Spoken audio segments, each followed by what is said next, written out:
Assalamualaikum warahmatullahi wabarakatuh. Alhamdulillahi ala ihsanih wa syukru lahu ala taufiqihi wa amtinanih wa asyhadu an la ilaha illallah wahdahu la syarika lahu ta'ziman li sya'nih wa asyhadu anna Muhammadan abduhu wa rasuluhu da'ila ridwanih. Allahumma shalli alaihi wa ala alihi wa ashabihi wa ikhwanih. Para ikhwan dan akhwat yang dirahmati oleh Allah Subhanahu wa taala, alhamdulillah puji dan syukur kita panjatkan kepada Allah atas segala karunia yang Allah berikan kepada kita. Salawat dan salam semoga tercurahkan selalu kepada junjungan kita Nabi Muhammad sallallahu alaihi wasallam dan juga kepada keluarganya serta seluruh sahabat beliau tanpa terkecuali. Pada kesempatan berbahagia ini kita akan membahas topik yang sangat penting bagi kita semua, yaitu tentang bagaimana dahsyatnya neraka jahanam. Ada apa di neraka jahanam, ya. Karena kita tahu bahwasanya ujian dalam kehidupan ini sangat banyak, ya, dan betapa banyak perkara-perkara yang menggiurkan seseorang sehingga bisa terjerumus dalam kemaksiatan, ya, yang akhirnya menjerumuskan dalam neraka jahanam. Apalagi Nabi SAW bersabda, huffatin naru bisyahwat, bahwasanya neraka jahanam diliputi dengan syahwat.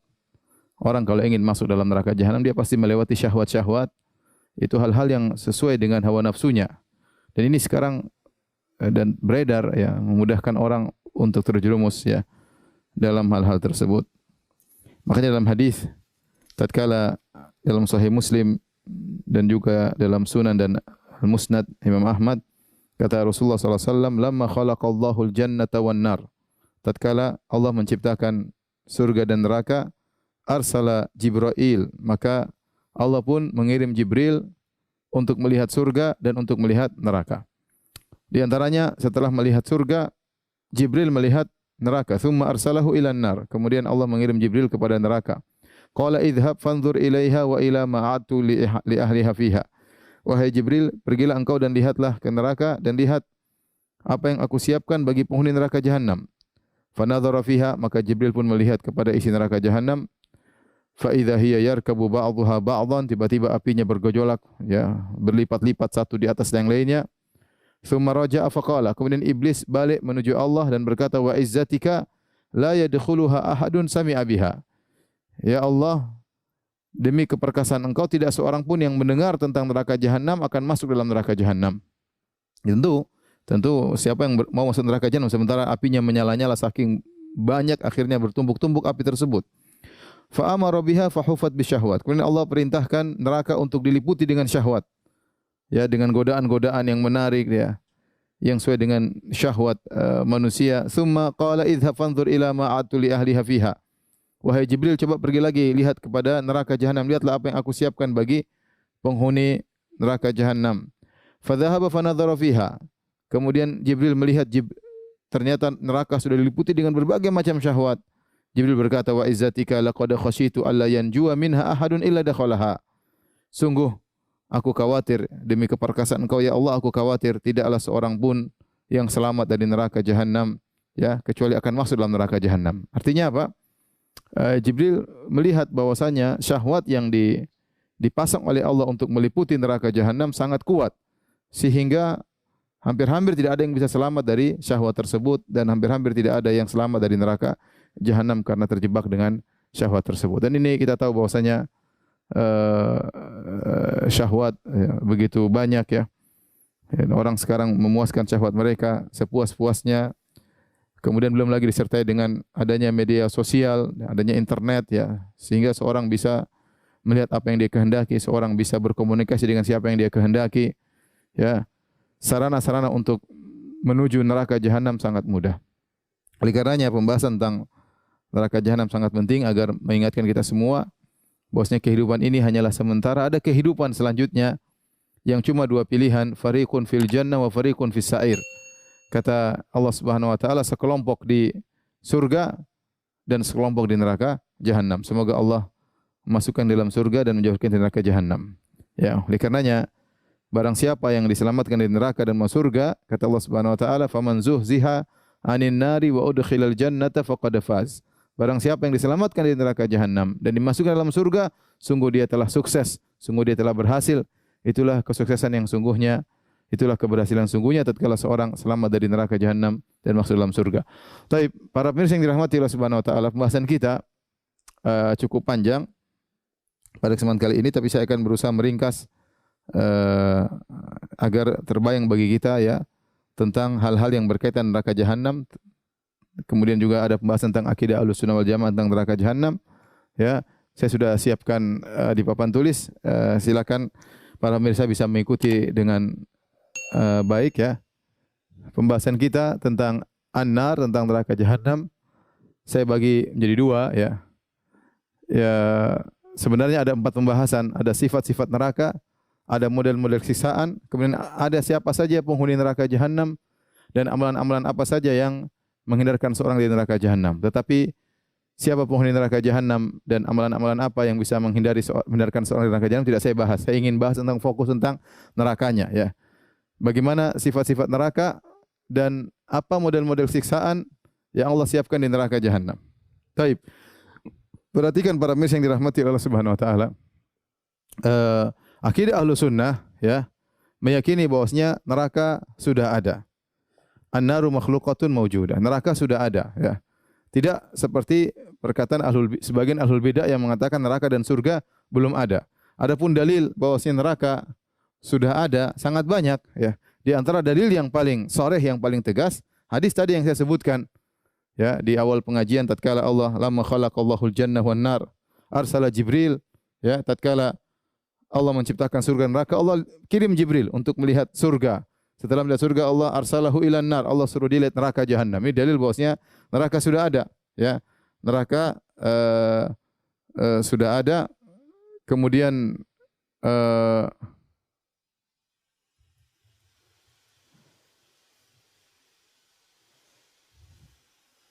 mut tadi. Astaghfirullahaladzim wa atubu ilaih. Jadi neraka sudah ada, dalilnya tadi Jibril alaihissalam disuruh oleh Allah untuk melihat neraka jahanam. Kemudian Jibril mengatakan hampir-hampir tidak ada yang bisa selamat dari neraka jahanam. Kemudian di antara dalil bahwasanya neraka sudah ada, demikian juga surga juga sudah ada. Ya, Allah mengatakan tentang neraka, wa'iddat lil kafirin, yang kami siapkan untuk penghuni neraka jahanam. Jadi sudah ada, disiapkan. Allah sudah siapkan. Surga juga, wa'iddat lil muttaqin, Allah siapkan bagi penghuni surga, ya. Ya. Di antara dalil juga bahwasanya ketika seorang dimasukkan dalam alam barzah akan diperlihatkan bagi dia, inilah tempatmu di surga, inilah tempatmu di neraka.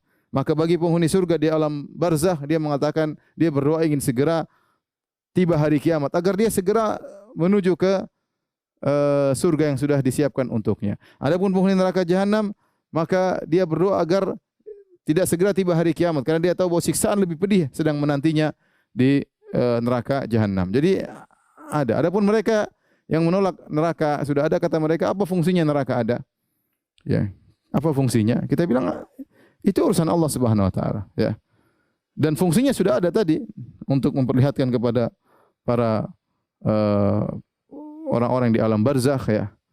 Ya, kemudian seperti surga, ya, sebagian ruh sudah ke surga, seperti Nabi SAW mengatakan bahwasanya para syuhada, ya, ruh mereka seperti apa? Ta'irun mu'allaqatun fi asjaril jannah. Ruh mereka seperti burung-burung yang bergantungan di pohon-pohon surga, ya. Jadi intinya beda ketika neraka belum ada dengan neraka sudah ada. Neraka sudah ada, tinggal dihadirkan pada hari kiamat kelak. Makanya ketika hari kiamat kelak, Nabi tidak mengatakan neraka diciptakan, tapi Nabi mengatakan yu'ta bi jahannam, didatangkan neraka. Berarti neraka sudah ada. Timbul pertanyaan, di mana posisi neraka? Wallahu a'lam bishawab, tidak ada dalil yang sharih. Ada yang mengatakan di pusat bumi, ya. Ada yang mengatakan di langit. Kita bilang kita enggak tahu, alam bisawab, dan Allah Maha Kuasa atas segala sesuatu. Yang penting neraka sudah ada. Ya, bahkan di antara sifatnya adalah narun hamiyah, api yang dinyalakan, ya. Sekarang neraka apinya sudah nyala dan terus dipanaskan untuk membakar orang-orang yang berhak untuk dibakar dalam neraka jahanam. Tapi itu akidah Ahlussunnah wal Jamaah bahwasanya neraka sudah ada, ya, dan diciptakan oleh Allah Subhanahu wa taala. Kemudian akidah Ahlussunnah wal Jamaah juga berikutnya, neraka itu abadi. neraka abadi dan penghuninya yang kafir juga abadi ya. Neraka abadi dan penghuni neraka juga abadi ya. Dan di sana ada kesalahan keyakinan yang salah yang berkaitan dengan abadinya neraka dan abadinya penghuni neraka yang kafir. Di antara keyakinan yang salah seperti Jahmiyah. Jahmiyah berpendapat bahwasanya neraka dan surga tidak abadi. Neraka dan surga tidak abadi. Kata mereka neraka dan surga tidak abadi ya. Jadi ini adalah kesalahan pemahaman Jahmiyah tentang neraka dan surga. Kata mereka surga dan neraka tidak abadi. Kemudian Al-Khawarij dan Mu'tazilah berpendapat pelaku dosa besar kekal dalam neraka ya. Padahal kita bilang yang kekal dalam neraka cuma yang kafir. Tapi Khawarij dan Mu'tazilah mengatakan yang kafir kekal dalam neraka Jahannam. Yahudi berpendapat bahwasanya kami masuk neraka Jahannam ya cuma apa? Ayaman ma'dudat ya. Cuma beberapa hari saja ya. Lantas tamassanan naru illa ayaman ma'dudat. Kami tidak akan disentuh dengan neraka kecuali hanya beberapa hari. Dan ini keyakinan mereka sampai saat ini ya. Sebagaimana saya pernah diberitahu oleh sebagian kawan, dia punya kawan orang Yahudi, dia mengatakan kita kalau masuk neraka cuma beberapa hari ya. Ya, seakan-akan Allah sudah janjikan mereka, kalian tenang saja Yahudi, mau bangsat, mau brengsek, kalau masuk neraka pun cuma beberapa hari. Adapun Ibnu Arabi ya.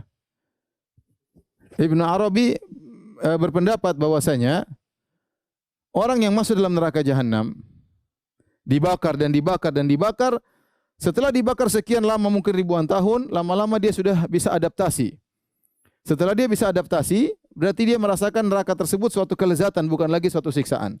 Ini Ibnu Arabi yang memiliki pendapat wahdatul wujud. Jadi mati kah?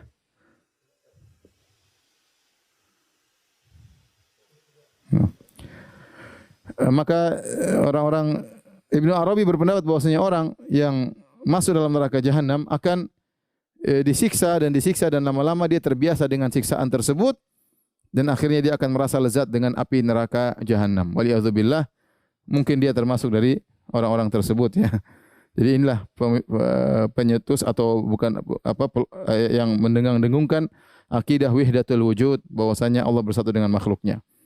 Kemudian pendapat yang berikutnya, pendapat sebagian orang yang mengatakan penghuni neraka Jahannam akan dikeluarkan dari neraka sehingga neraka kosong. Setelah neraka kosong, kemudian neraka diselesaikan ya. Semua penghuni dipindahkan ke surga. Neraka jadi kosong, tidak ada penghuninya sama sekali ya. Adapun Abu Hudzail Al-Laf ya, dia berpendapat bahwasanya ya manusia dan neraka, dia dalam neraka lama-lama akhirnya menjadi yatajammadun, menjadi membeku, tidak ada gerakan lagi. Ini semua keyakinan yang salah tentang neraka Jahannam. Yang benar bahwasanya neraka adalah abadi ya. Makanya ketika penghuni neraka Jahannam ya dan penghuni surga dimasukkan dalam surga, penghuni neraka Jahannam dimasukkan dalam neraka, yu'ta bil maut ala hayati al-kabsh. Maka kematian dihadirkan di hadapan penghuni neraka, penghuni Jahannam, penghuni surga dalam bentuk seekor kambing. Kemudian disembelih, maut disembelih, kemudian dikatakan khuludun la mauta fih. Wahai penghuni surga, tidak ada kematian. Kalian akan kekal dalam surga selama-lamanya. Itu hari yang sangat membahagiakan bagi para penghuni surga. Karena mereka tahu mereka akan kekal dalam surga. Sebaliknya, maka penghuni neraka Jahannam ketika dikatakan kematian disembelih di hadapan mereka, khuludun la mauta fih, sungguhnya kalian akan kekal abadi, tidak ada kematian dalam neraka sama sekali, maka mereka pun sangat penuh dengan penderitaan, sangat menyesal ya. Kenapa? Karena mereka tahu mereka tidak bakalan meninggal dunia dalam neraka Jahannam. Jadi neraka abadi dan penghuninya juga kekal abadi. Taib. Kemudian berikutnya kita bahas tentang nama-nama neraka Jahannam. Neraka Jahannam disebutkan dalam Al-Quran beberapa nama. Di antaranya Al-Hawiyah. Al-Hawiyah itu wa ma adraka ma hiya narun hamiyah ya. Al-Hawiyah yaitu yang menunjukkan bahwasanya seorang terjatuh ke dalam neraka tersebut. Ya, seorang terjatuh dilemparkan. Jadi neraka itu seperti tempat lemparan. Ya, kenapa disebut hawiyah? Karena seorang dilempar. Ketika dilemparkan masuk neraka Jahannam, seperti orang-orang terjatuh dari sirat, mereka terjatuh menuju neraka Jahannam, yaitu tempat terjatuh. Hawiyah itu namanya tempat terjatuh. Ladha kala innaha ladha. Ladha artinya lahab, yaitu neraka yang menyala-nyala. Apinya bukan santai gini, tapi apinya menyala-nyala, disebut dengan ladha, ya. Wa ma adraka mal hutamah. Al-hutamah, ya. Al-hutamah adalah penghancur, penghancur. Sebagian ada yang mengatakan seperti alat penggiris, begitu dimasukkan suatu dia akan langsung menghancurkan. Ya, dia menghancurkan. Karena api kalau sudah masuk dalam tubuh manusia, dia benar-benar melumat, ya. Jadi al-hutamah artinya pelumat, ya. Saya ulangi, al-hawiyah tempat jatuh, kemudian al-ladha api yang menyala-nyala, ya. Al-hawiyah maksudnya tempat terjatuh. Kemudian ladha api yang menyala-nyala, api yang menyala-nyala. Al-hutamah yang melumat. Al-jahim ini berkaitan dengan api yang panas. Ya. Adapun jahannam adalah qa'ar, yaitu yang dalam, yang sangat dalam. Jahannam maksudnya itu suatu tempat yang sangat dalam. Kalau hawiyah tempat jatuh, adapun jahannam artinya dalam. Saqar, ya, Allah telah tafsirkan dalam Al-Quran, la tubqi wa la tadhar. Tidak ada yang tersisa, ya, tidak menyisakan. Tidak menyisakan. Sa'ir sama api yang menyala. Kemudian sijin penjara, ya. Kenapa neraka disebut dengan sijin penjara? Karena orang kalau sudah masuk dalam neraka, orang kafir, mereka seperti di penjara, bahkan mereka tidak bakalan keluar dari neraka jahanam, ya. Inilah nama-nama neraka jahanam yang setiap nama-nama ini menunjukkan dahsyatnya neraka tersebut, ya. Tempat terjatuh, orang kalau masuk neraka dilemparkan, apinya bukan tenang, api yang menyala-nyala, kalau sudah membakar dia akan melumat, ya. Api yang panas, ya. Makanya kata Allah, allati tattali'u 'alal afidah, api tersebut akan masuk dalam jantung. Ya, jadi api, kalau api di dunia membakar, ya, hanya bagian luar saja, kemudian dalamnya baru terbakar. Tapi kalau api neraka begitu membakar, luar dalam langsung terbakar. Luar dalam langsung terbakar, yang menunjukkan dahsyatnya api tersebut dan amat sangat panas, ya. Kemudian kalau sudah membakar tidak ada yang terluput, tidak ada yang tersisa. Kemudian orang dalam neraka sijin seakan-akan terpenjara, susah untuk keluar. Oleh karenanya Allah sebutkan sifat-sifat neraka dengan nama-nama yang menunjukkan keburukan, seperti bi'sal qarar, tempat menetap yang terburuk. Bi'sal masir, tempat kembali yang terburuk. Bi'sal wirdul maurud, tempat terburuk untuk didatangi, ya. Bi'sal rifdul maurud, ya, yaitu tempat terburuk untuk didatangi. Darul bawar, yaitu lembah kebinasaan. Darul fasikin, tempatnya orang-orang fasik. Su'uddar, tempat tinggal yang buruk. Asfalas safilin, tempat yang paling rendah, yang terhina. Bi'sal mihad, ya, tempat yang paling buruk untuk tempat tidur, ya, atau untuk tempat istirahat, ya. Ini semua sifat-sifat neraka jahanam dalam Al-Quran. Tapi sekarang kita bicara, ikhwan yang dirahmati Allah Subhanahu wa taala, tentang luasnya neraka jahanam. Banyak hal yang menunjukkan neraka jahanam sangat luas, ya. Neraka jahanam sangat luas. Di antaranya yang menunjukkan neraka jahanam sangat luas, Rasulullah SAW ketika duduk bersama para sahabat, tiba-tiba Rasulullah SAW mendengar wajibah. Wajibah itu seperti suara batu yang jatuh. Zzz, ada batu. Zzz. Maka Nabi jelaskan kepada para sahabat bahwasanya itu adalah suara batu yang dilemparkan kepada neraka jahanam mundu sab'ina kharifan, sejak 70 tahun. Ya, dan dia belum selesai, belum sampai sekarang belum sampai kepada dasar neraka jahanam. Ini dalil, batu kan kalau jatuh sangat cepat. Sejak 70 tahun batunya belum sampai di penghujungnya, dalamnya, dan Nabi sekarang masih mendengar batunya masih jatuh. Menunjukkan neraka jahanam sangat luas, ya. Kemudian di antara dalil yang menunjukkan neraka jahanam sangat luas, ya, neraka jahanam diisi dan dia selalu berkata, hal mim mazid. Ya. Apakah ada tambahan? Kata Allah, ya, yauma naqulu li jahannam halim talati. Hari di mana kami berkata kepada neraka jahanam, halim talati, apakah kau sudah penuh wahai neraka jahanam? Maka neraka jahanam berkata, hal mim mazid, apakah ada tambahan? Apakah ada tambahan? Sampai apinya saling, ya, numpuk-numpuk karena, ya, masih luas neraka jahanam, ya, masih luas.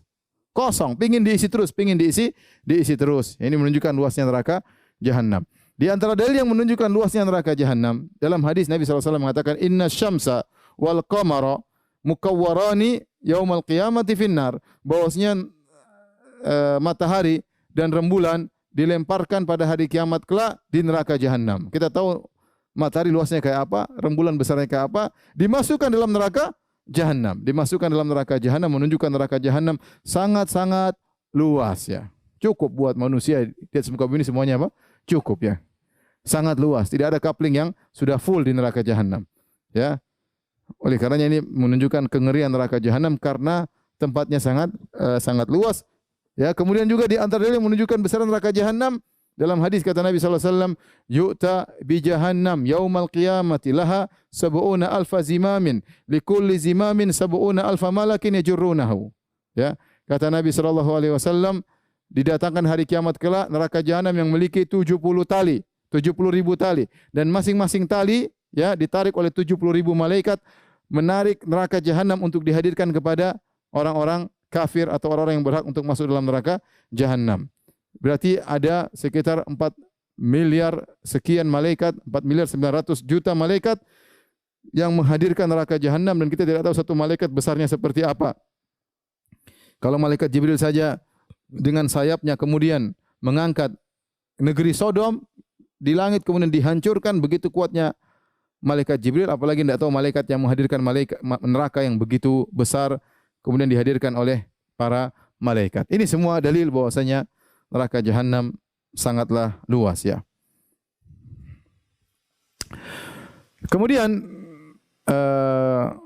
para pemirsa yang dirahmati Allah Subhanahu wa taala, ya, kita bahas tentang tingkatan-tingkatan neraka. Neraka bertingkat-tingkat. Ya, makanya Allah berfirman, "Innal munafiqina fid darkil asfali minan nar." Fid darkil asfal. Sungguhnya orang-orang munafik di dasar neraka yang paling bawah, ya. Ya. Lahum darajatun, ya. Walikullin darajatun mimma amilu. Setelah Allah menyebutkan tentang surga dan neraka, Allah mengatakan walikullin darajatun mimma amilu. Walikullin darajatun mimma amilu. Masing-masing ada derajatnya. Derajat di surga ada derajatnya, di neraka ada derajat turun ke bawah namanya darokat. Ya. Jadi Allah Maha Adil. Sebagaimana di surga Allah siapkan bertingkat-tingkat, sebagaimana dalam hadis bahwasanya inna fil jannati ya mi'ata darajah a'addahallahu lil mujahidin fi sabilillah. Sungguhnya di surga Allah siapkan 100 derajat, 100 tingkat yang Allah siapkan bagi penghuni surga. Penghuni surga khusus untuk pintu mujahidin 100 tingkatan. Jadi Allah sangat detail sampai kalau mengklasifikasikan para mujahidin sampai 100 klasifikasi. Menunjukkan Allah detail. Mujahid yang begini, mujahid yang begini. Kata Ibnu Hajar demikian juga pintu-pintu kebaikan yang lain tentang salat, tentang sedekah juga bertingkat-tingkat. Demikian juga kenapa ini konsekuensi dari Maha Adil Allah Subhanahu wa taala ya. Allah tidak akan menyamakan seseorang dengan yang lainnya. Masing-masing berdasarkan tingkat keamalnya. Maka demikian pula neraka. Allah juga Maha Adil, maka orang-orang yang masuk dalam neraka jahanam bertingkat-tingkat. Bertingkat-tingkat. Sebagian ulama, sebagian salaf menyebutkan tingkatan tersebut seperti ini ya. Yang pertama, kalau kita mau ilustrasikan, tingkatan yang paling tinggi, yang paling atas ya adalah usatul muwahhidin. Bahasa Indonesianya aja lah. Para pelaku maksiat ahli tauhid. Para pelaku maksiat yang ahli tauhid.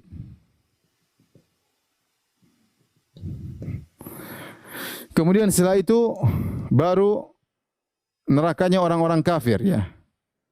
Narul kuffar. Nerakanya orang-orang kafir. Di sini ada orang kafir, ada Yahudi ya. Nasara. Kemudian Sabi'in. Kemudian ada Majusi ya. Baru kemudian yang ketiga adalah nerakanya al-munafiqin, narul al-munafiqin. Nerakanya orang-orang munafik. Jadi ada tingkatan secara umum ya. Ini tingkatan neraka nomor 1, nomor 2, nomor 3 ya.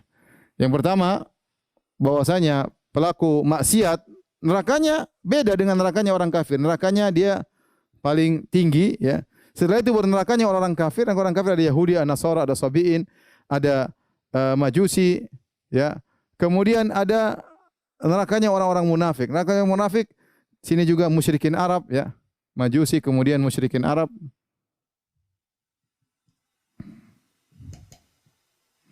Baru kemudian munafik. Sehingga sebagian salaf menafsirkan tingkatan neraka ada 7 ya. Pertama, usatul muwahhidin, kemudian kafir ada 1 2 3 4 5, Yahudi, Nasrani, Sabi'in, Majusi, musyrikin Arab. Yang paling rendah adalah nerakanya orang-orang munafik. Kenapa mereka yang paling rendah? Karena orang munafik menggabungkan antara kekufuran dengan kebohongan. Innal munafiqina yukhadi'una Allah. Mereka menipu Allah Subhanahu wa taala. Orang kafir jelas sebenarnya, Yahudi kafir jelas, dia nampakkan kekafirannya. Nasara jelas, Sabi'in jelas, Majusi jelas, musyrikin Arab jelas. Munafik dia lebih parah daripada kafir yang asli. Kenapa? Dia menggabungkan antara kekufuran dengan kebohongan. Jadi kira-kira demikian. Dan di antara dalil yang menunjukkan bahwasanya neraka bertingkat-tingkat adalah Abu Talib ya. Kata Nabi SAW, inna ahwana ahlin nari adzaban yaumal qiyamah Abu Talib. Sungguhnya orang yang paling ringan azabnya pada hari kiamat kelak adalah Abu Talib. Yaitu apa? Dia pakai sendal yang ta'ilu bina'alain minan nar, memakai sendal dari api ya, yaghli bihima dimaguhu. Ternyata kedua sendal api tersebut membuat otaknya mendidih ya. Atau yutudul jamrah tahta akhmusi qadamai, diletakkan bara api di bawah telapak kakinya, kemudian otaknya mendidih. Ini neraka yang paling ringan. Waliyadzubillah, yang kata Nabi SAW, neraka yang paling ringan seperti itu. Jadi neraka, azab neraka. Makanya kata Allah Subhanahu Wa Taala, la yu'adzibu adzabahu ahad, wa la yuthiqu wathaqahu ahad. Kalau Allah sudah mengadab, tidak ada yang bisa mengadab seperti Allah. Kalau Allah sudah membelenggu, tidak ada yang bisa membelenggu seperti Allah. Sebagaimana kalau kita bayangkan surga, kenikmatan yang tidak bisa kita bayangkan, maka demikian juga azab neraka jahanam tidak bisa kita bayangkan. Tidak ada yang bisa mengadab seperti azabnya Allah. Kalau ada orang paling mujrim, paling buruk di dunia ini, kemudian dia menyiksa dengan siksaan yang terhebat, tidak akan bisa mengalahkan bagaimana siksaan Allah. Ya, la yu'adzibu adzabahu ahad. Tidak ada yang bisa menyiksa seperti siksaan Allah Subhanahu wa taala. Bayangkan siksaan paling ringan seperti diletakkan bara api di telapak kaki, kemudian otaknya mendidih. Otaknya mendidih. Ya. Oleh karena ini menunjukkan bahwasanya neraka bertingkat-tingkat dan menunjukkan maha adil Allah Subhanahu wa taala. Orang yang kafir yang baik tidak sama dengan orang kafir yang buruk ya. Tidak sama. Orang kafir kemudian penjahat, bengis, zalim, itu nerakanya lebih parah daripada orang kafir yang tidak demikian. Wallahu taala alam bisawab. Kemudian kita sebutkan neraka juga ada pintu-pintunya. Dalam Al-Qur'an Allah mengatakan laha sab'atu abwab. Laha sab'atu abwabin likulli babin minhum juz'um maksum.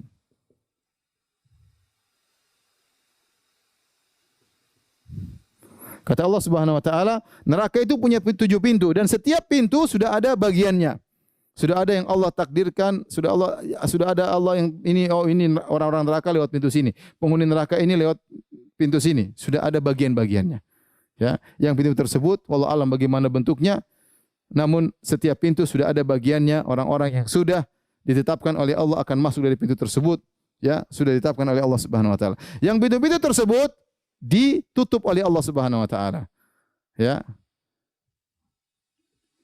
Walladzina kafaruhum ashabul masy'amah alaihim narum mu'sadah. Kata Allah Subhanahu wa taala, alaihim narum mu'sadah. Mu'sadah itu apa artinya? Pintunya ditutup. Pintunya dibelenggu ya. Dikunci. Ya. Dikunci ya. Kemudian juga apa namanya? Allah tatil ala afidah ya. Kemudian kata Allah Subhanahu wa taala narun musadah ya. Yaitu api yang pintu-pintunya ditutup ya, ditutup. Fi amadin mumaddadah, ditutup dengan besi-besi yang panjang yang kemudian mengunci pintu tersebut ya. Jadi pintu-pintu tersebut ditutup sehingga orang tidak bisa keluar. Dan apinya ya seperti kalau kita bahasa kita di presto, ditutup, dikunci sehingga apinya muter ke situ dalam situ. Tidak ada yang keluar. Tidak ada asap yang keluar dari presto tersebut. Waliyadzubillah. Neraka demikian dimasukkan ke nerakanya ditutup oleh Allah Subhanahu wa taala. Ditutup oleh Allah Subhanahu wa taala sehingga panasnya kembali kepada orang-orang yang dipanggang dalam neraka jahanam tersebut. Kemudian adapun bahan bakar neraka jahanam, kata Allah Subhanahu wa taala, waquduhan nasu wal hijarah. Kata Allah, waquduhan nasu wal hijarah. Waquduhan nasu wal hijarah. Adapun bahan bakarnya adalah manusia dan api. Sebenarnya Allah mengatakan bahwasanya ini menunjukkan dahsyatnya neraka jahanam. Karena kalau kita bicara tentang api yang lain, kalau kita ingin membakar sesuatu, ingin bakar sate, ingin bakar daging atau bakar apapun, kita cari bahan bakar dulu. Bahan bakar dulu, kita kasih bensin atau kasih arang. Setelah kita bakar, baru kita taruh manusia, taruh apa? Waliyadzubillah, kita taruh misalnya daging untuk kita bakar. Adapun neraka jahanam tidak. Ya. Dia manusia itu sendiri jadi bahan bakar. Dia terbakar dan dia mengeluarkan api. Ya. Kemudian bahan bakaran juga adalah batu. Ya, batu. Ya. Jadi neraka ini api yang spesial. Ya. Dia nyalanya dari manusia itu sendiri menyala. Membakar manusia, dia tidak perlu bahan bakar lain. Manusia itu sendiri jadi bahan bakarnya. Sehingga dia menyala, kemudian membakar dan juga menyala, membakar yang lainnya. Kemudian di antaranya adalah batu. Batu yang dijadikan bahan bakar api neraka, batu apakah itu? Maka tidak ada dalilnya. Tapi para salaf, sebagian salaf mengatakan batu tersebut seperti mereka katakan batu kibrit. Ya, batu kibrit ada yang mengatakan seperti batu bara. Ya, contoh ini sebagai pendekatan saja bagaimana batu bara sangat panas. Kenapa disebut batu? Karena batu itu memiliki beberapa sifat. Ya. Dijadikan bahan bakar. Di antaranya suratul iqad, mudah menyala. Ya, mudah menyala, langsung nyala. Ya. Ya, kalau api mungkin lambat, dia batunya panas dan mudah menyala. Kemudian dia mengeluarkan bau yang tidak enak. Ya, selain dia nyala api, baunya sangat tidak enak. Kemudian yang ketiga, asapnya banyak sehingga panas benar-benar masuk dalam tubuh yang sedang dibakar tersebut. Kemudian menempel. Jadi dia batunya nempel dan membakar, nempel di daging-daging orang yang sedang dibakar oleh Allah Subhanahu wa taala waliyadzubillah. Makanya disebut kenapa batu. Jadi saya ulangi tadi, batu mudah menyala, kemudian apinya tahan lama, kemudian menimbulkan bau yang sangat busuk, kemudian asapnya sangat banyak, kemudian dia nempel, itu yang paling menyedihkan, dia nempel pada daging atau pada kulit seorang ketika dalam proses pembakaran. Ya. Kemudian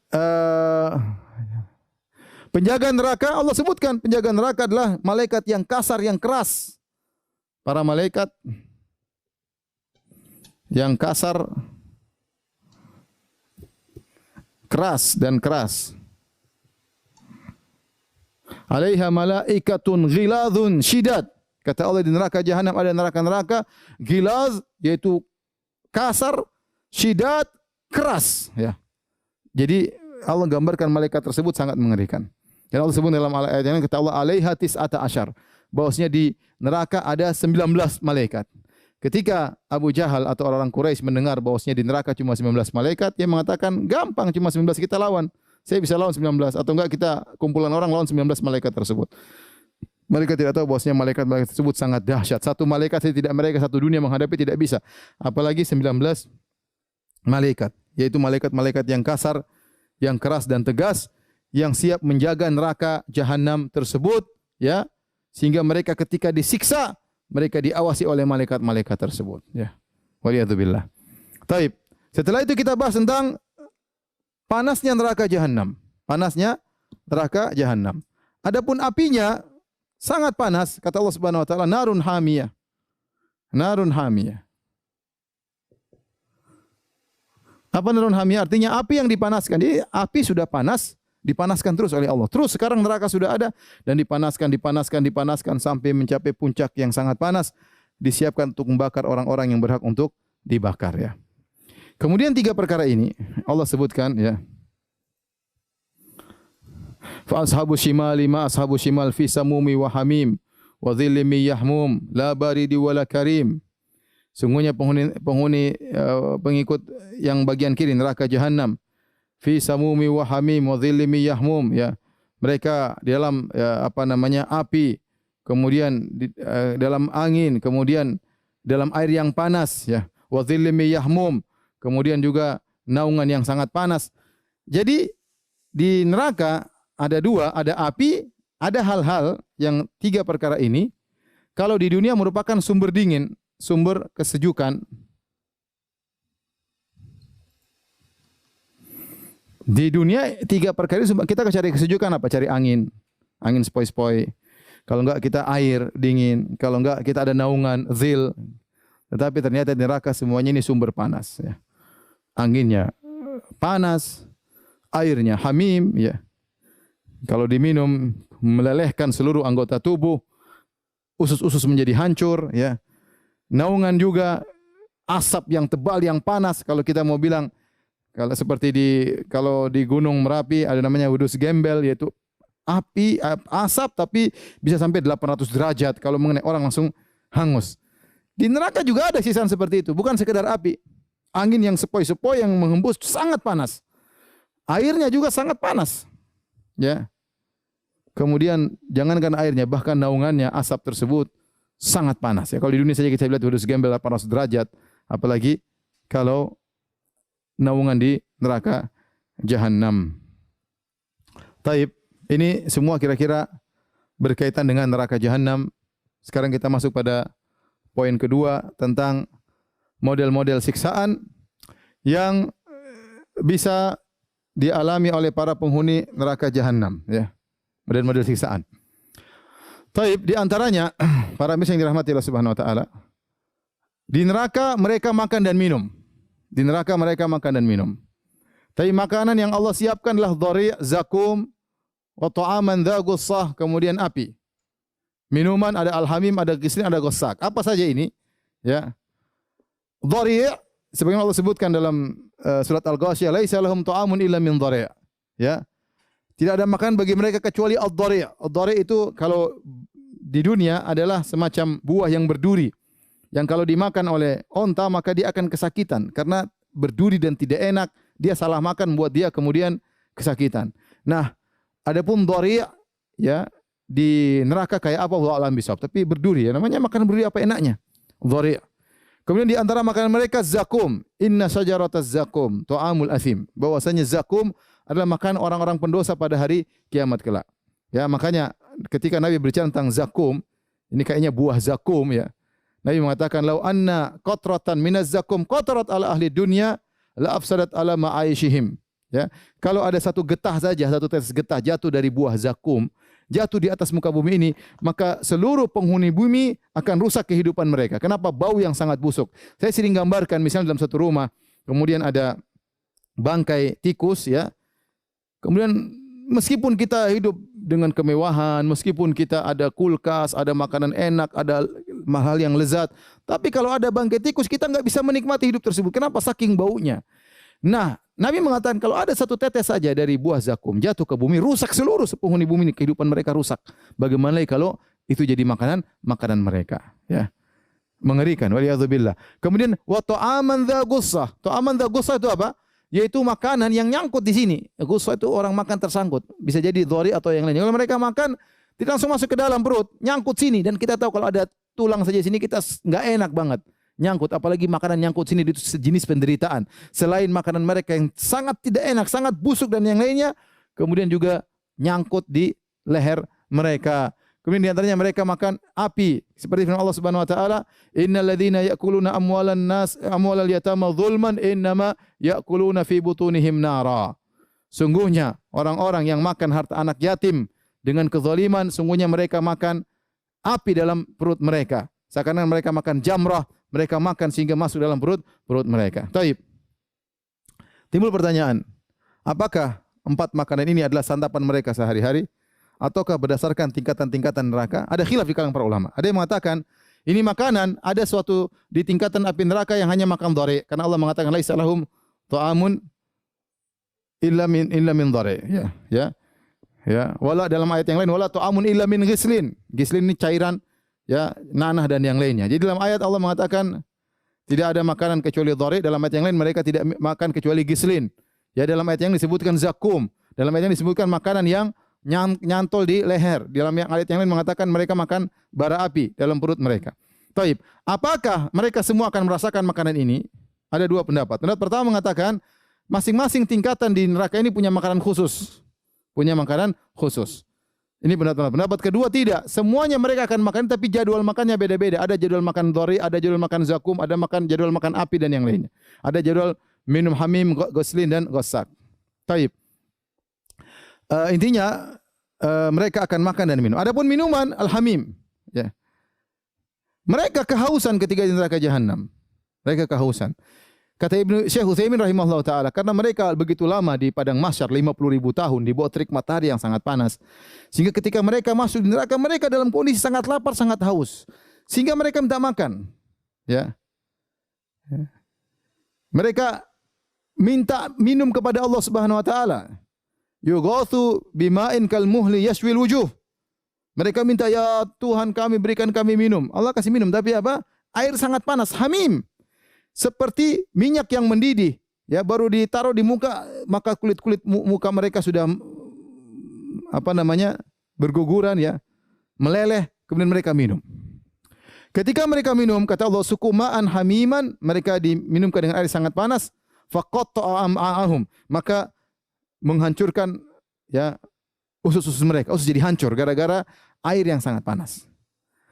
Kemudian di antara minuman mereka gislin.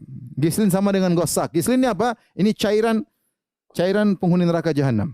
Ini cairan penghuni neraka jahanam. Dikumpulkan, ya. Apa cairan tersebut? Ya, cairan yang keluar dari kemaluan, cairan yang keluar dari kotoran, cairan yang keluar dari nanah, cairan yang keluar dari darah, itu dikumpulkan kembali, diminumkan kembali oleh mereka. Waliyadzubillah, ya. Akhi, subhanallah, azab yang sangat mengerikan. Bagi kita hidup jangan spekulasi, ya. Waliyadzubillah, siapa yang merasakan ini semua, ya, mengerikan. Ya. Taib, timbul pertanyaan, Ustaz, kenapa mereka mau makan dan minum? Kalau mereka tahu ternyata minuman mereka seperti ini, makan seperti ini. Kata para ulama, ya, karena mereka sudah sangat lapar, sangat haus, sehingga mereka harus makan, harus minum, meskipun seperti itu. Ini menunjukkan bagaimana kondisi yang sangat tidak enak yang mereka rasakan. Ya, seperti orang morfin, sudah tahu itu parah, tetap aja dia ambil karena tidak mau, dia harus makan, dia harus minum, dia harus konsumsi morfin tersebut. Seperti mereka ini, mereka sudah masuk neraka jahanam, mereka harus makan, harus minum, meskipun makanan tersebut semua menyiksa mereka. Taib. Ini masalah makanan dan minuman. Kemudian berkaitan dengan pakaian. Pakaian Allah sebutkan dalam Al-Quran, mereka pakai baju, ya. Di antaranya sarabiluhum min qatiran. Mereka memakai pakaian yang terbuat dari kotoran. Kotoran ada yang mengatakan, menerjemahkan dengan aspal, ada yang mengatakan maksudnya nuhas al-muzab. An-nuhas al-muzab yaitu tembaga yang dicairkan. Jadi panas namanya tembaga, tapi dijadikan pakaian oleh mereka. Allah Maha Kuasa. Tembaga yang panas menempel, mereka pakai. Itulah pakaian mereka di neraka jahanam. Dalam ayat yang kata Allah, qutti'at lahum thiyabun min nar. Ya. Yusabbu min fawqa ra'sihimul hamim. Mereka dipakaikan apa? Baju dari api. Ketika Ibrahim At-Taimi membaca ayat ini, dia mengatakan, Subhanallahilladzi khalaqa thawban min nar. Segala puji bagi Allah yang mampu menciptakan baju dari api. Kita bilang api namanya bagaimana mau dijahit, tapi Allah Maha mampu. Api tersebut menempel dalam tubuh mereka, menjadi pakaian bagi mereka, sehingga api yang menempel, panas yang menempel tidak lepas dari diri mereka. Mereka pakai pakaian, tapi pakaiannya pakaian api. Waliyadzubillah, ya. Ada yang terbuat dari tembaga yang panas, ya. Kemudian juga dalam hadis yang lain, kata Nabi sallallahu alaihi wasallam, an-naiha illam tatub qata Allahu laha thiyaban min qatiran wa dir'an min jarab. Kata Nabi sallallahu alaihi wasallam, wanita yang niyaha, yang meronta-ronta ketika terkena musibah, jika dia meninggal dalam kondisi tidak taubat, maka Allah akan buatkan bagi dia pakaian dari tembaga yang panas, dan juga dari dir'an. Dir'an itu pakaian dalam wanita, baju dalam, ya. Min jarab yaitu dari penyakit gatal-gatal yang membuat mereka tersiksa, ya. Jadi mereka berpakaian, tapi demikianlah pakaian mereka. Waliyadzubillah. Taib. Di antara bentuk siksaan yang mereka rasakan, ya, adalah Allah menghanguskan kulit mereka. Kata Allah, kullama nadijat juluduhum baddalnahum juludan ghairaha liyadzuqul adzab. Ya. Innalladzina kafaru bi ayatina sawfa nuslihim nara. Orang-orang kafir kami masukkan mereka dalam neraka jahanam. Kata Allah, kullama nadijat juluduhum, setiap hangus kulit mereka, Baddalnahum juludan ghairaha, kami gantikan kulit yang baru. Di sini kenapa disebut kulit kata para ulama? Karena kulit ini apa? Sangat yang apa? Dirasakan. Ya, indra di situ ya, apa namanya, saraf-saraf perasa di situ. Kita kalau kulit ya sakit di kulit ya.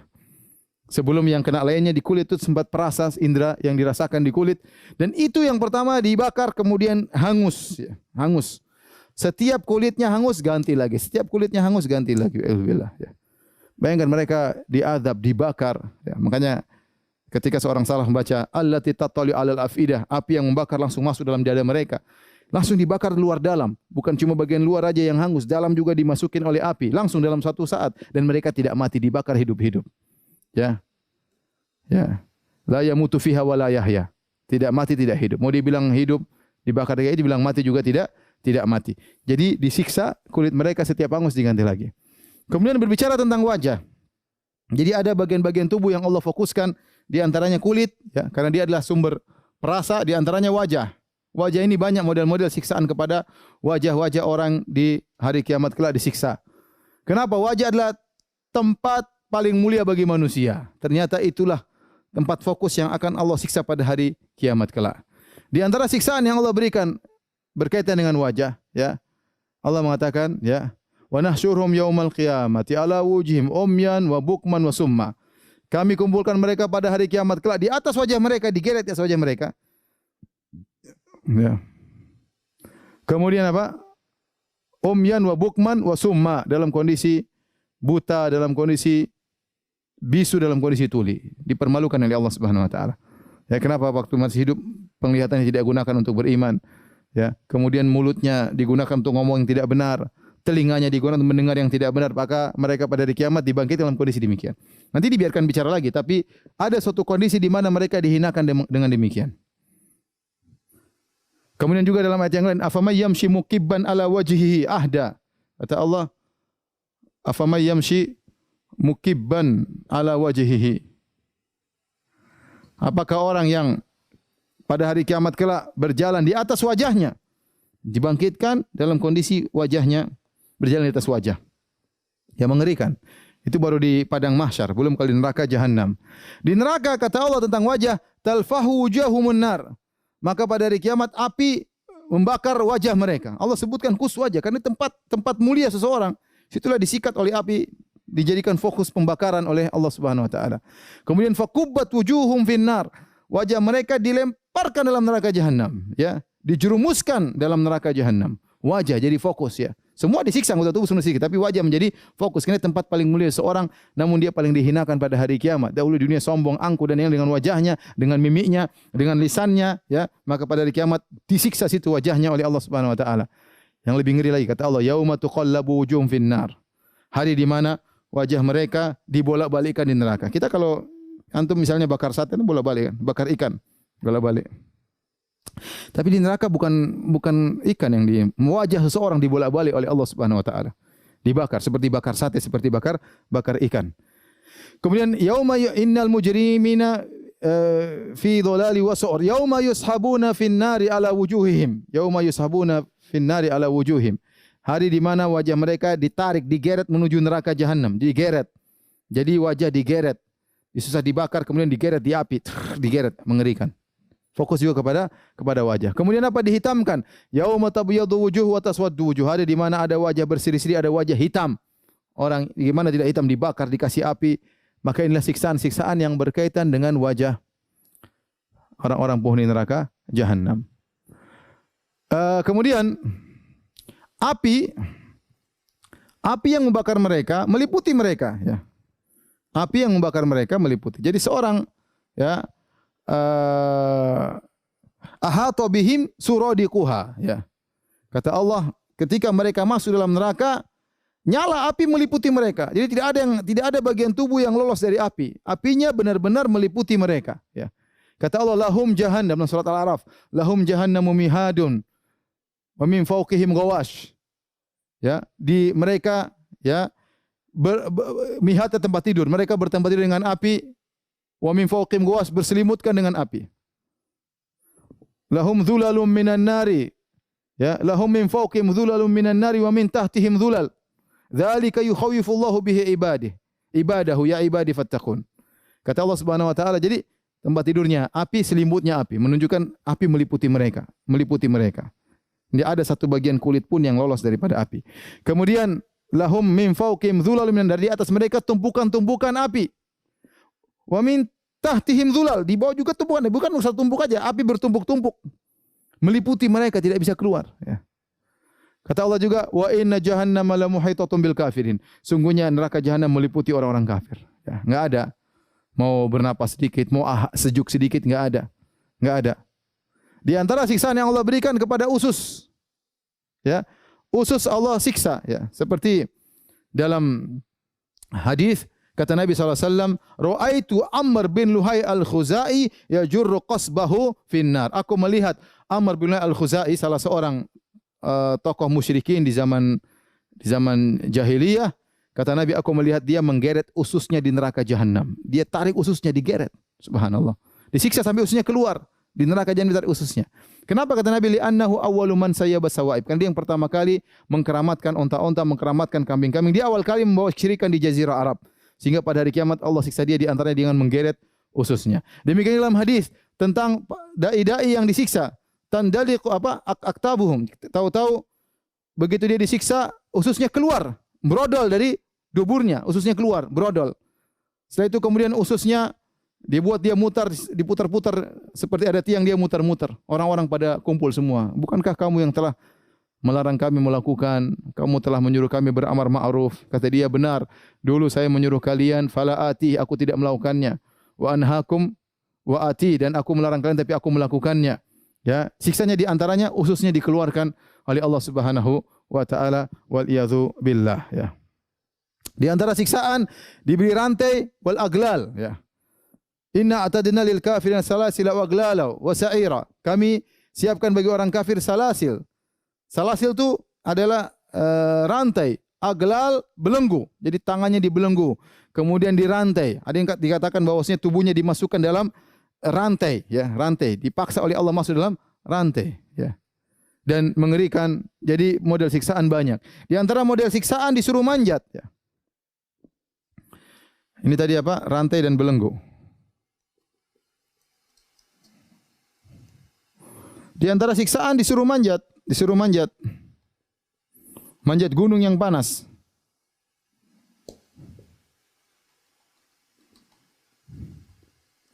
Kata Allah, saurhikuhu sa'uda. Dalam ayat kata Allah, saurhikuhu sa'uda.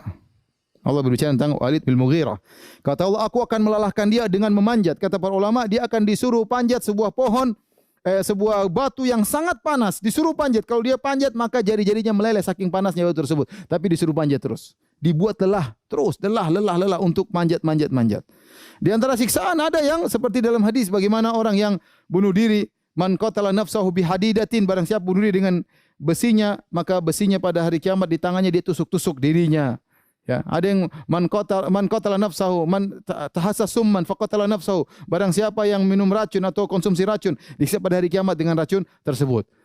Man taradda ala jabalin, barang siapa yang melemparkan diri dari gunung sehingga bunuh diri mati, maka hari kiamat dia akan disiksa di tempat tinggi, dilemparkan ke bawah. Terus begitu disiksa. Jadi wala yu'adzibu adzabahu ahad. Tidak ada yang bisa menyiksa seperti siksaan Allah Subhanahu wa taala, ya. Kemudian mereka menyesal. Tapi tidak ada faedahnya. Wa asarrun nadamata lamma ra'awul adzab. Maka mereka menyesal dengan penyesalan luar biasa kalau mereka lihat azab. Mereka lihat azab, mereka sangat menyesal.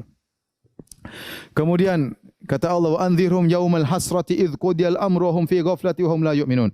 Peringatkanlah mereka tentang hari penyesalan. Ya, pada hari tersebut banyak penyesalan. Menyesal kenapa dulu saya berteman dengan si fulan, kenapa saya mengangkat si fulan menjadi pemimpin. Ya. Inna ata'ana sadatana wa kubara'ana, dulu kami dunia mengikuti pemimpin kami, menyesal. Ya. Menyesal kenapa dulu tidak ikut kepada Allah dan Rasulnya. Ya. Menyesal dulu, ya, menjadikan si fulan menjadi teman dekatnya. Ternyata teman dekat ini menjerumuskan dalam neraka jahanam. Banyak penyesalan. Menyesal kenapa dulu tidak beriman kepada Al-Quran. Menyesal kenapa tidak mendengarkan yang baik-baik. Penyesalan Kemudian ini semua kata para ulama siksaan batin ya. Ini siksaan batin. Jadi mereka ada siksaan batin, ada siksaan fisik. Ada siksaan batin, ada siksaan fisik. Ya, akhirnya mereka minta mati. Tidak kuat mereka minta mati. Mereka berkata, ya, wa nadau ya Malik liyaqdi alaina rabbuk. Mereka berkata, wahai malaikat Malik, mintakan kepada Allah agar matikan kami. Qala innakum makithun. Tidak bakalan mati. Kalian akan tetap dalam neraka jahanam. Tatkala mereka tidak berhasil minta mati, mereka minta dikurangkan. Wa qala alladhina fin nari li khazanati jahannam ud'u rabbakum yukhaffif 'anna yawman minal adzab. Berkata penghuni neraka jahanam kepada para penjaga neraka, mintalah kepada Rabb kalian, yukhaffif 'anna yawman minal adzab, berilah kami keringanan. Mereka tidak bilang liburan, keringanan aja. Siksaannya dikurangi meskipun hanya sehari. Ya, kata tidak ada. Minta mati enggak dikasih, enggak minta keringanan enggak dikasih, minta syafaat enggak dikasih. Apa kata Allah? Fadzuku falan nazidakum illa adzaba. Ya. Fadzuku falan nazidakum Fadzuku walan nazidakum illa adzaba.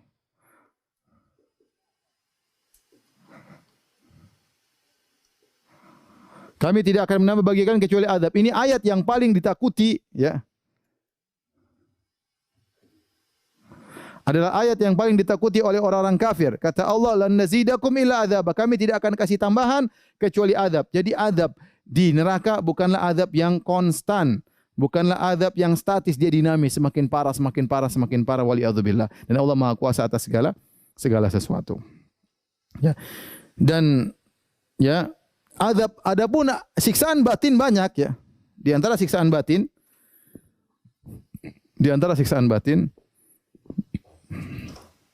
Allah mengumpulkan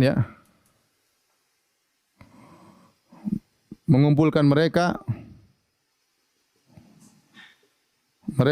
dengan sesembahan-sembahan mereka. Di antaranya itulah hikmahnya kenapa Allah masukkan matahari rembulan di neraka. Matahari rembulan tentu tidak diazab ya. Matahari rembulan tidak ada salahnya, benda mati.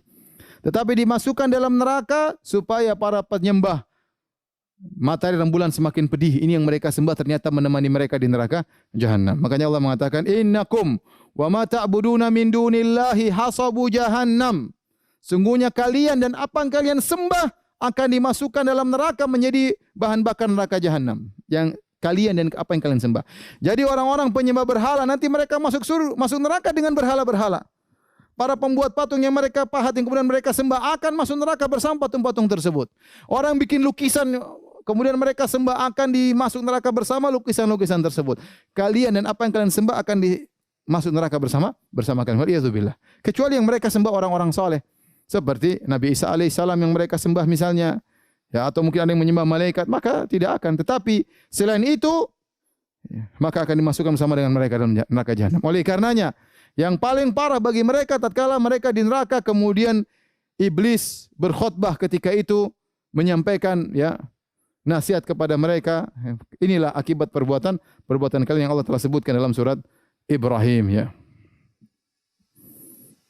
Innallaha wa'adakum wa'dal haqqi wa wa'atukum ya fa akhlaftukum. Allah dulu telah menyampaikan janji yang benar. Adapun aku janji aku menyelisih dan seterusnya sehingga mereka semakin menyesal. Ternyata ini sosok yang mereka dulu ikuti ternyata juga dalam neraka jahanam bersama mereka waliyadzubillah ya. Ya, di antaranya banyak ya disebutkan bagaimana siksaan-siksaan batin yang Allah sampaikan kepada mereka dan ini menambah mereka dari siksaan yang satu menjadi siksaan yang lebih parah. Waliyadzubillah ya, para pemirsa yang dirahmati Allah Subhanahu wa taala, ya. Inilah sedikit yang bisa kita sampaikan. Tentunya pembahasan neraka jahanam masih banyak pembahasan. Tetapi secara global inilah gambaran siksaan tentang neraka jahanam dan seperti kita katakan pada surga, seorang menghayal tentang nikmat surga, dia tidak akan bisa mencapai hakikatnya karena ketidakmampuan akalnya untuk memikirkan. Maka demikian juga azab neraka jahanam, mau kita hayalkan kayak apapun, tidak akan bisa sampai pada hakikatnya. Karena Allah mengatakan, la yu'adzibu adzabahu ahad. dan tidak ada seorang pun yang bisa menyiksa seperti Allah ya ketika Allah menyiksa pada hari kiamat kelak. Kalau di dunia orang bisa bertafannun, bisa apa namanya membuat berbagai macam model siksaan ya, seperti Firaun, Dzil Autad. Firaun ketika menyiksa orang dia tarik, misalnya di antaranya dia potong min khilafin ya, kaki kanan dia potong dengan tangan kiri. Ini dia senang, dia apa namanya inovasi dalam menyiksa, atau dia potong tangan kanan dengan kaki kiri. Ya, Firaun. Atau dia taruh seorang kemudian ditarik tali, letakkan di kaki kanan, tali di kaki kiri, tali di tangan kanan, tali di tangan kiri, kemudian ditarik orang tersebut biar meratoli. Dilakukan oleh Firaun. Nah, tapi bagaimanapun la yu'adzibu adzabahu ahad. Tidak ada yang bisa menyiksa seperti siksaan Allah Subhanahu wa taala. Demikian para misi yang dirahmati Allah Subhanahu wa taala, semoga kita terhindar dari azab neraka jahanam yang sangat mengerikan. Selanjutnya kalau ada yang bertanya saya persilakan. Wallahu taala alam bisawab. Oke, ini ada beberapa pertanyaan yang sudah masuk. Ya. Ini akan ada beberapa yang anak pilihkan. Karena memang pertanyaannya insya Allah ini banyak sekali. Ustaz. Ini pertanyaan pertama dari Lamudin asal kota Palembang. Ustaz tolong jelaskan tentang neraka Zamharah. Syukran jazakumullah khair. Neraka ya Zamharira ya. Neraka disebutkan di antara siksaan yang ada pada neraka bukan cuma api yang panas, tetapi ada hawa yang sangat dingin. Hawa yang sangat dingin karena kita tahu terkadang Allah menyiksa dengan sesuatu yang sangat panas, terkadang Allah menyiksa dengan sesuatu yang dingin. Di antaranya yang di dunia Allah pernah menyiksa dengan sesuatu yang dingin adalah angin yang menimpa kaum Ad ya. Sorsoron ya, fi yaumi nahsin mustamir ya. Jadi Allah berikan kepada mereka angin yang sangat dingin. Api angin tersebut mengangkat mereka ya 7 hari atau 8 hari ya, kemudian diangkat, digoyangkan di udara. Tapi angin tersebut tidak panas, tidak membakar mereka, tapi sangat dingin, menusuk ke dalam tulang-tulang mereka. Dan akhirnya mereka tewas juga di antara sebab mereka tewas karena angin yang sangat dingin tersebut. Di neraka juga demikian. Ya, neraka memiliki api yang sangat panas dan ada siksaan juga dengan angin yang sangat dingin. Ya, di siksaan bermodel-model dalam neraka jahanam. Dan ini sebagian pernah berkata, ini bukanlah hal yang bertentangan antara panas yang dingin. Contoh, kita bicara sederhana, kulkas. Kulkas dalamnya dingin, belakangnya panas. Mudah. Ada mesin yang buat dia panas, tapi dalamnya ternyata sangat sangat dingin. Neraka juga mungkin seperti itu, bisa menyiksa dengan panas dan juga menyiksa dengan dingin. Waliyadzubillah. Taib, silakan. Sekarang atas jawabannya Ustaz, ada lagi pertanyaan dari Sandi Putra. Mohon nasihatnya Ustaz, bagaimana posisi suami atau orang tua yang tidak bisa menjadi imam atau orang tua bagi istri dan anak-anaknya di neraka? Mengingat dosa istri dan anak-anak ditanggung oleh suami dan orang tua. Sejauh mana tanggung jawab dosa tersebut bila terlepas? Apa cukup sampai anak akhir balik dan setelah mengingatkan istri saja? Jazakallahu khair. Tugas seorang suami atau istri adalah mengingatkan yang lainnya. Suami tugasnya adalah menasihati istri semaksimal mungkin. Makanya Allah mengatakan ku anfusakum wa ahlikum nara. Wahai orang beriman, jagalah diri kalian. Allah tidak titik, masih koma, dan juga jagalah keluarga kalian dari neraka jahanam. Jadi suami bertugas untuk menasihati istri dan juga menasihati anak. Demikian juga Allah berfirman wa'mur ahlaka bis salati wastabir 'alaiha. Perintahkanlah kepada keluargamu untuk salat dan bersabarlah untuk salat ya. Jadi memang suami punya tanggung jawab terhadap istri dan anak-anak. Bagaimana orang tua juga punya tanggung jawab terhadap anak-anak. Ya, tetapi mereka hanya berusaha menasihati semaksimal mungkin yang mereka nanti kalau dihisab oleh Allah mereka bisa bertanggungjawabkan. Ya Allah, saya sudah nasihati, saya sudah berikan nasihat, saya sudah berikan penuhi keperluan mereka, tapi mereka tetap tidak menurut, mereka tetap membangkang, mereka tetap kafir, mereka tetap musyrik, mereka tetap bermaksiat. Kalau seorang sudah menyampaikan semaksimal mungkin dia dan ternyata keluarganya, istrinya tidak mendengar atau suami tidak mendengar, maka ya tidak jadi masalah. Dia tidak akan diazab oleh Allah Subhanahu wa taala, tidak akan menanggung dosa orang lain. Wala taziru waziratu wizra ukhra. Seorang tidak akan menanggung dosa orang lain, ya, tidak akan menanggung dosa orang lain kecuali dia punya andil dalam timbulnya dosa tersebut. Itu baru dia bertanggung jawab, ya. Misalnya dia yang mengajari anaknya untuk bermusik-musikan, dia yang mengajari anaknya untuk kemudian ke bioskop, itu baru dia tanggung jawab. Apa kerusakan yang muncul akibat itu dia tanggung jawab, kecuali dia bertobat, menasihati anaknya. Tapi kalau dia sudah berusaha menasihati anaknya, dia ajak ke pengajian, kemudian dia beri ujangan-ujangan, anaknya tetap kafir, anaknya tetap bermaksiat, maka dia tidak menanggung dosa mereka. Lihatlah Nabi Nuh alaihissalam tidak menanggung dosa istrinya yang kafir dan tidak menanggung dosa anaknya yang kafir. Sebagaimana Nabi Lut tidak menanggung dosa istrinya yang kafir, ya.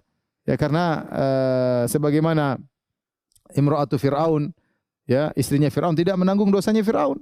Ya, tidak menanggung dosanya Fir'aun. Yang penting seorang berusaha menyampaikan nasihat semaksimal mungkin, dia punya hujah di hadapan Allah. Setelah itu maka ya justru dia dapat pahala tatkala dia berusaha menasihati. Adapun hidayah hanya milik Allah. Sekarang Nabi Muhammad SAW menasihati pamannya Abu Talib. Apa kurangnya? Abu Talib seperti bapaknya, seperti bapak keduanya. Abu Talib sangat sayang kepada Nabi, bahkan mungkin lebih daripada anak-anaknya yang lain. Nabi juga sangat sayang kepada dia. Sampai Allah mengatakan, innaka la tahdi man ahbabta. Kau tidak bisa beri petunjuk kepada orang yang kau cintai. Apa? Nabi sudah berusaha semaksimal mungkin. Bahkan menjelang meninggal Abu Talib, Nabi datang nasihat. Ternyata pamannya meninggal dalam kondisi kafir. Apakah Nabi berdosa? Jawabannya tidak. Justru Nabi dapat pahala. Karena hidayah di tangan Allah Subhanahu wa taala. Jadi tugas kita di dunia ini hanyalah nasihati. Hanyalah nasihati, nyampaikan semaksimal mungkin, diulang, kita berdoa kepada Allah. Kalau Allah tidak kasih hidayah, ya terserah Allah. Kalau dia ternyata brengsek, nakal, biadab, kafir, murtad, ya urusan dia dengan Allah Subhanahu wa taala. Tetapi kita yang penting menyampaikan nasihat sampai kita yakin saya sudah punya hujah di hadapan Allah. Adapun baru nasihat sekali, terserah ente mau kafir, enggak benar. Baru menyampaikan sekali nasihat kepada istri baru sekali 2 kali, ya sudah ente neraka, enggak ada masalah, bukan urusan saya. Di sana masih banyak bidadari. Enggak, bukan begitu. Tapi seorang menyampaikan nasihat dengan berulang-ulang yang dia merasa ini sudah cukup bagi dia punya hujah di hadapan Allah Subhanahu wa taala. Allah taala alam bisawab.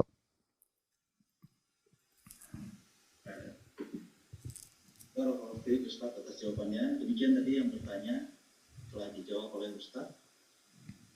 Kita masih ada beberapa waktu lagi ya Ustaz. Ya, silakan. Pertanyaan dari Ayu Puspitasari. Assalamualaikum Ustaz, izin tanya, apakah orang yang telah berhijrah akan masuk neraka juga karena dosa sebelumnya? Soalnya pernah dengar dari orang, kalau kita masuk neraka dulu, dibersihkan baru masuk surga. Demikian pertanyaannya Ustaz. Allah Maha Adil. Jadi kalau seorang pernah melakukan keburukan, kemudian dia bertobat kepada Allah Subhanahu wa taala, maka kata Nabi sallallahu alaihi wasallam, at-taibu minadz-dzamb kama la dzamba lahu. Seorang yang bertobat dari dosa seperti orang tidak punya dosa lagi. Terlalu banyak dalil bagaimana orang-orang bertobat kemudian Allah masukkan ke dalam surga. Contohnya seperti para penyihir Fir'aun yang mereka puluhan tahun bergelimang dengan kesyirikan, menjadikan sihir sebagai sumber nafkah mereka, menjadikan syirik sebagai sumber nafkah mereka. Kemudian mereka di penghujung hayat beriman kepada Allah, mereka masuk surga. Contoh lagi seperti pembunuh 100 nyawa, dia sudah bunuh 100 orang. Di penghujung kemudian dia bertobat kepada Allah, maka dia pun masuk surga, ya. Allah berfirman, "Qul ya ibadiyalladzina asrafu ala anfusihim la taqnatu min rahmatillah. Innallaha yaghfiru dzunuba jami'an innahu huwal ghafurur rahim." Wahai hamba-hambaku yang bergelimang dalam maksiat, jangan kalian berputus asa dari rahmat Allah. Sungguhnya Allah mengampuni dosa-dosa, ya, dan sungguhnya Allah Maha Pengampun lagi Maha Penyayang. Yang dimaksud oleh mungkin kawan Anda yang bertanya bahwasanya kalau orang punya dosa diazab dulu neraka baru masuk surga, itu kalau ternyata dia tidak bertobat. Dia bertobat. Kemudian ketika ditimbang di akhirat ternyata timbangan keburukannya lebih berat daripada timbangan kebaikannya. Maka dicari selisihnya, ya. Timbangan keburukannya lebih berat daripada timbangan kebaikannya, dicari selisihnya. Selisihnya ini ternyata misalnya saya kasih sederhana. Misalnya dia punya dosa 1000. Ternyata pahala yang dia lakukan 700. Berarti ada selisih 300 dosa ini. Apa yang dilakukan oleh Allah kepada 300 dosa ini? Bisa jadi Allah ampuni, terserah Allah. Wa yaghfiru liman yasha wa yaghfiru liman yasha. Innallaha la yaghfiru asyraka bihi wa yaghfiru liman yasha. Ya, kata Allah Subhanahu wa taala, Allah tidak mengampuni dosa-dosa syirik dan Allah wa yaghfiru ma duna dzalika liman yasha, dan Allah mengampuni selain dosa kesyirikan bagi yang Allah kehendaki. Jadi saya ulangi, misalnya 300 sisa dosanya tadi 300, maka bisa jadi Allah ampuni kalau berkehendak. Kalau Allah tidak berkehendak mengampuni, bisa jadi Allah buka pintu syafaat, ada yang kasih syafaat sehingga dia tidak jadi masuk neraka. Kalau semua sudah tertutup pintu, tidak ada lagi sarana, maka dia diazab. Diazab tidak akan kekal, ya, karena surga adalah darut tib, surga itu adalah tempat yang bersih. Tidak ada yang bisa masuk kecuali orang yang bersih. Maka 300 dosa ini harus dia disiksa entah berapa ribu tahun, entah berapa ratus tahun, berapa puluh tahun, terserah Allah Subhanahu wa taala. Nanti baru Allah masukkan dalam surga. Ini berlaku bagi orang yang tadi saya katakan. Adapun orang di dunia yang dulu bermaksiat kemudian berhijrah, dia bertobat, maka selesai. Yang masa lalu telah diampuni oleh Allah Subhanahu wa taala jika dia bertobat dengan tobat yang sesungguhnya. Allah alam bisawab. Bismillah, Pak Ustadz, jika kita sudah tidak punya suami dan memiliki anak, lalu ada sesuatu yang ditinggalkan oleh suami untuk anak. Apakah itu termasuk harta anak yatim, Pak Ustadz? Dan apabila anak dapat santunan dari orang lain, lalu ibunya ikut menggunakan uang itu, apakah termasuk zolim? Mohon penjelasannya, Pak Ustadz. Jadi kalau ada seorang memberikan harta kepada anak yatim, bantuan. Jadi pertama, adapun harta yang ditinggalkan oleh suami, bapaknya, yaitu harta warisan berarti harta warisan tersebut istri mendapat 1/8, kemudian sisanya buat anak-anaknya ya. Sesuai dengan pembagian warisan, sesuai dengan pembagian warisan. Kemudian kalau ada yang kasih sumbangan kepada anak yatim, tentunya secara logis bukan cuma anak yatim itu yang makan, orang tuanya juga bisa makan sesuai dengan, karena dia yang merawat anak yatim tersebut, dia makan secukupnya, tidak berlebih-lebihan, tidak kemudian menzalimi anak yatim tersebut. Bukan berarti dapat ada sumbangan kemudian dia belikan emas, yang enggak boleh. Sekedar untuk ngurus, dia ikut makan bersama anak tersebut, seakan-akan dia ikut mengurus, apalagi anak-anaknya sendiri. Kalau ikut makan sekedar bersama anak-anaknya enggak ada masalah. Tapi kalau dia uang sumbangan tersebut ternyata dia belikan ini, belikan anu di luar kebutuhan anak-anak yatim tadi, maka tidak diperbolehkan. Adapun dia ikut mengurus mungkin uang SPP-nya, kemudian untuk masak dia makan bersama anak-anaknya, maka ini tidak jadi masalah karena dia sedang merawat anak-anak tersebut dan dia juga berhak untuk bisa merasakan apa yang diberikan kepada anak-anak tersebut. Wallahu taala alam bisawab. Demikian saja. Kurang lebihnya saya mohon maaf kepada jamaah Masjid Al-Ikhlas. Semoga kita bisa menyambung pengajian kita lagi. Insyaallah nanti malam ada ya ba'da Isya, insyaallah jam 7:30 kita masih melanjutkan Kitabul Jami' tentang adab tentang zikir dan doa. Wabillahi taufiq wal hidayah. Assalamualaikum warahmatullahi wabarakatuh.